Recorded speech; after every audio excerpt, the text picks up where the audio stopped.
We finish off our story at the Harbinger, where Arachnid and the Insecticons have pretty much taken up shop. Some outside, some inside, but obviously not to keep it too cramped, right? And this is where Arachnid gives her speech to the Insecticons about what their plan is. They're going to wait for the Autobots to restore Cybertron, and that way they can easily take over, easily conquer them while they're weakened. They have nothing but combiners, so this should be easy. And so the Insecticons simply state, how long will we wait? We don't have enough firepower or an entire army. We're just a simple squadron. To which Arachne says, oh, she's aware, which is why they're going to go into the original Insecticon hive. And I'm going to see if I can find some more, or at least an edge. And this is where we head to Cybertron, glowing and restored, with the Autobots simply gathered around and finding it peaceful. With, the Combaticons and Dreadwing along with them, they actually take the time to recollect about everything, even mourning the loss of Hotspot and Cliffjumper as well. To which Swindle kind of notes that, so, this is what it's like to join the winning side, huh? I guess it's not all that bad. To which Knockout even states, welcome to the winning team, Combaticons. And this is where Onslaught simply looks at his team and states, so, what now? What do we do? And Optimus chimes in, simply stating that right now we rebuild. We prepare to welcome those who aren't here yet. And so Jazz is put in charge of arranging, a welcoming station, or at least an area where Autobots and Decepticons can both choose their sides. If they so choose to rebel, obviously they'll be in jail or in prison for a certain amount of time until a trial can take place. But this is where Jazz actually has his doing this a bit of a week later. 5 beings arrive. Quite clearly, the Dinobots, because they've been on Cybertron the longest. And Jazz says, never thought I'd see your ugly mug here again. And Grimlock simply chuckles and states that they've been through a lot. And so Grimlock explains the events of, Rage of the Dinobots, where he and his Dinobots have been fighting against Predacons after Predacons, dealing with shockwaves, Forge and stuff like that. And keep in mind, there would definitely be a few citizens that come with them from the city of Callus as well. So, essentially, you would have Chromia and Firestar also along with them. However, someone else also shows up, this being Ultra Magnus. And he's greeted by Ironhide, who says, Commander, long time no see. It's actually great to have you back here. And, Ultra Magnus simply states to the soldier that it's very good to see all forms of the Autobots and Decepticons. Autobots and those who chose to join them as Decepticons. So, believe it or not, he asks what happened. And so Ironhide kind of gives him a short but brief recollection about how they handled Earth and stuff like that. Meanwhile, Arachnid does exactly what she said. She went to Cybertron with her army, or at least her squadron, if you will. And, she met up with Kickback, who's kind of scared. Keep in mind, with Kickback being on his own, he's a bit more subservient, a little less threatening than he originally was. So Arachnid's able to pretty much take over without a fight. And she asks Kickback, what can I use to give me an edge? To which, I actually have an idea. Follow me. And so Kickback leads her into Chaos, where they come across Shockwave and his, laboratory and stuff like that.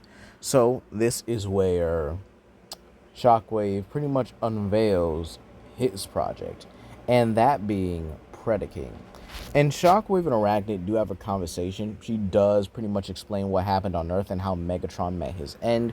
So Shockwave pretty much thinks it's logical that they do team up, and so activates Predaking. So with the Insecticon army and Predaking, Arachnid feels a lot more confident than she does in the original. She feels like she's on the top of the world. Why wouldn't she? Meanwhile, back in Iacon, Knockout and Ratchet have actually been working on a project, considering they actually do want something to give them an undeniable edge over their enemies. But then we will pan back over to Arachnid as they're working on it, kind of like a back and forth montage, as she's pretty much using her I guess you could say, connection to the Insecticons to start raising an army. She gets crawlers, bruisers, swarmers. Okay? She's able to get all that and then some. So there's really nothing that is left to chance. She gets an army, enough to actually, believe it or not, overwhelm Kaon itself. And with Shockwave on Predaking, it makes everything a bit more simpler. So she has her army. She's got the swarmers, she's got the crawlers, she's got the bruisers, and then she's got the main Insecticons. I think I would definitely call them shock troopers or something like that. Maybe the ground soldiers or the soldier class, if you will. I think that would be better. And Arachnid simply states, now we head to Iacon. However, on Iacon, someone's actually been keeping monitor over security. That being our good boy, Breakdown. And it doesn't take him long for him to spot the Insecticon army. I mean, it's a giant black swarm, so obviously he's going to see it. And he rushes to tell everyone. And RC is a little bit livid. Thought Arachnid was dead. But then again, they really didn't check for bodies now, did they? Killing Soundwave, killing Megatron. And now they have to deal with a giant Insecticon swarm. To which Onslaught simply states, well, he has been itching for one last fight before they really settle down, so think of it as a chance that you can finally kill her. To which RC's like, that's actually a good point. She can actually kill her this time. And this is where Ultra Magnus and Onslaught simply look at each other, and they actually begin discussing what a proper strategy is. However, this is where someone chimes in, that being Grimlock, and says he has an idea. They can easily coordinate around some of the perimeters of Iacon. And keep in mind, Grimlock was the head of security of Iacon, meaning he had kind of a command over Ultra Magnus, if you will. So he would know Iacon's layout the best. And this is where Knockout simply states, okay, but quick question. Yeah, okay, what you want, Knockout? This is what Jazz would ask him. And Knockout's like, so we have to deal with Insecticons, meaning we're also dealing with Arachnid. But I would like to point out something. What's that? And this is where Blades is like, oh crap, that's not good. And everyone dodges out of the way of an incoming fireball. And well, I think it's kind of obvious that this would be Predaking at this point. Giving him fireball, doing his regular Predacon thing, right? And this is where Groove was like, no way. A Predacon? A big one at that. Jeez. So how do we handle that? To which Grimlock simply states, I'm taking it. To which they're like, wait, what? Nope, I want it. I want to fight it. I want to kill it. I want to do something to it. Like, listen, I'm going to fight this Predacon whether y'all like it or not. I want that fade. And this is where Arachnid, seeing that they're distracted, simply tells them to charge. However, Ratchet, we will pan over to Ratchet, right? And he's smiling as they get closer. And the reason why is because he and Knockout have actually finished during this time frame as Arachnid was raising her army, reprogramming an Autobot transport, right? And this is where the Insecticons actually do have to move around the transport, or at least try to get over it. And this is where Ratchet says, Project Broadside, activate. And so, without any hesitation, Broadside transforms and reveals himself, a hulking behemoth of a Titan. He's way bigger than anything, minus Metroplex. I would actually say he's up to Metroplex's kneecap at best. But again, yeah, Broadside starts laying waste to Insecticons left and right. And this is even before they're even able to get into the wall. However, the troopers, or the soldier class, is actually able to get through, along with a couple swarmers and bruisers. However, there are experts in taking down Insecticons. That being the Dinobots. We see Snarl, and Sludge take on the ground ones like they're absolutely nothing. However, this is where we see Swoop and Blades actually taking off together, with Swoop doing most of the damage while Blades actually does, some distraction.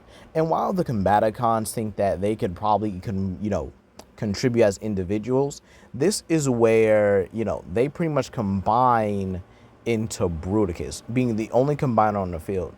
So no, Breakdown Omega does not participate in this as well. They kind of need the manpower at this point. And keep in mind, some of the troopers or some of the people from Callus aren't fighters. Meaning the only ones fighting are Chromia, Firestar, and a few of the soldiers that they have. But we would pan over to a long and dragged out fight with Predaking. And Predaking is losing in a ground-based combat, and so tries to fly off to get an upper hand, but he's shot in the back by an Autobot ship. And it's none other than Wheeljack. Yeah, you might be like, wait, Wheeljack? Oh yeah, he hasn't appeared since then, right? Nope, he hasn't. So Wheeljack actually utilized the jackhammer to keep Predaking grounded. This allows Grimlock to get in close and start grappling Predaking. However, Predaking is a bit smarter than he pretty much let on. Actually does something pretty slick that Grimlock just didn't see coming. Actually utilizing its tail to trip him and then goes to clamp on Grimlock's neck. However, this is where someone jumps on his back and starts blasting him in the face like a particular trailer. Wonder who that could be. Oh yeah, it's the Clutch Master, Jazz himself, getting on the top of Predaking and actually blasting him in the face, telling Grimlock, hey, if you want, you can get your kill in now. This thing ain't gonna just, let me ride it for long. No diddy.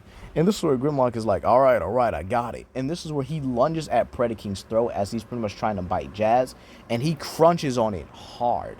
Make sure he does not let go. And so Grimlock makes sure he tosses Predaking to the ground, still holding him in his jaws, puts his foot on him, and then with an uprooting motion, rips Predaking's head clean off. And pretty much gives his own roar, cementing himself as the dominant predator on Cybertron. But this is where we see Breakdown rushing through Insecticons, and behind him is RC.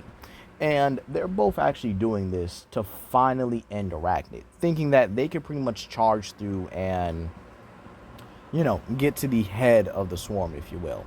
However, this is where Arachnid shoots her webbing and actually pins Breakdown. And she pretty much goes up to him, about to finish him off like she did in the original. However, RC comes in and starts ramming into her and pretty much just, boxes her like she usually does, cutting her face and even cutting off a limb.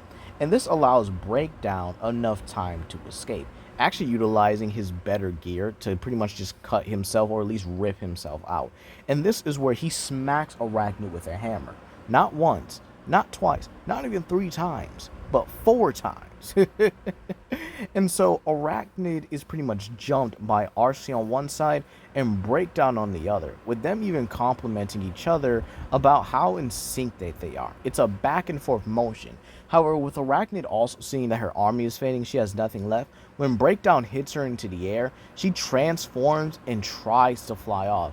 And the reason why I'm saying trying to fly is because she is tackled in the same way Starscream was tackled by Megatron, but by Swoop. But Swoop actually does it in a way that he's able to get her, spin around, and then slam her right into the ground pretty easily. And so, Arachnid's done. She looks up and she is surrounded by every Autobot there. And they all simply surround her. Broadside too, but again, he's kind of like towering over her. And this is where Arachnid simply states, well, I guess you can't blame a girl for trying. I suppose I'll get amnesty, right? However, this is where someone is caught running away. That being Shockwave. And he tries to transform and get out of there. However, someone says, no you don't. And this is where we see Ironhide utilizing his cannons and blasting Shockwave's back tires, causing him to transform and stumble. And the very last thing that the Cycloptian doctor can do is look up. And what he sees is nothing more than a gnashing pair of teeth, claws, horn, tail, feet, and all that, as he is torn limb from limb while he is alive. And it's none other than the Dinobots. They've been waiting for that moment for so long, wanting to get him back, to pay him back even. And well, they did. They got him, and they just ripped him apart. But this is where Arachnid looks on in absolute horror and simply states, wait. Maybe she can change. Just give her another chance. And this is where Dreadwing simply states, you, another chance, after the damage you just did. Yes, I mean, look, you gave Onslaught in them another chance, why not me? To which Optimus simply states, Arachnid, you had your chance. You could have came to Iacon peacefully and offered yourself up to help our endeavors. But unfortunately, you did not. And you are too dangerous to be kept around. To which RC points her blaster and says, exactly, shooting Arachnid right through the spark, right then and there, killing her. And so, that honestly would leave it off here. Nothing happens. Nothing to do. Oh wait, they still gotta rebuild Iacon, right? So, with that being said, yeah, they actually do choose to rebuild Iacon. And, well, Knockut's like, after all this is said and done, so glad nothing else can happen, Finally got through the worst of the worst. And now we can all live happily ever after. And this is where someone says, I don't think so. And we see a purple light come out the sky and transform in front of them. Megatron, possessed by Unicron. And this is where Jazz simply looks at Knockout. You just had to open your mouth, didn't you? So Knockout's like, okay, in hindsight, I didn't expect this to happen. And so Unicron tries to give his eulogy about how he'll destroy everything. But this is where the Dinobots simply jump him and pretty much hold him down on individual parts, using all their strength to just grab onto him, hold him, and to keep him in place. And this is where Sludge simply shouts, Prime now. And Optimus jumps down from the top rope and stabs him right through the spark with the Star Saber, killing Unicron, killing Megatron right then and there because they're connected. And in all honesty, yeah, that's how it honestly ended off, with like a comedic twist to Unicron's end. And in all honesty, I dearly didn't feel like dragging it out and saying like, oh yeah, they all would have fought him, some of them would have died and stuff like that, and then they just would have went on to rebuild Iacon. So pretty much everything else at that point just goes the same. Optimus, Breakdown, and Wheeljack actually go to get the Allspark in this one, so that's pretty great. However, along the way, Optimus tells Breakdown how he was the focal point of it all, of actually changing not only his partner, but actually changing other Decepticons as well, with others being far more willing to join, seeing how he was treated. And so, that's where I will leave it off here. They bring the Allspark back to Cybertron, and well, everything's restored. Everything's peaceful. And now with Optimus and the rest of the Autobots around, the High Council can actually be proper this time. But that's going to be all today, guys. Just comment down below. Like and subscribe and share with your friends. And I'll see you guys for the next What If. Peace.